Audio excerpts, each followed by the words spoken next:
আপনার ইঞ্জিনিয়ার তো অসহায়, ইঞ্জিনিয়ার বলতেছে তার কথা শুনে না।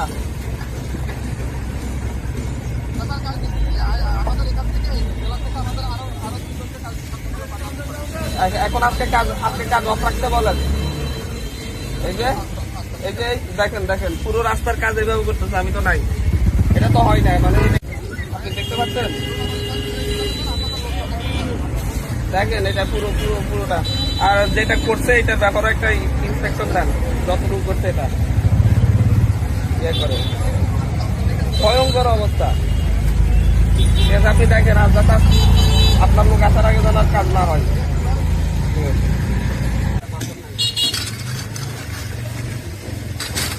মেইন রোডের কাজটা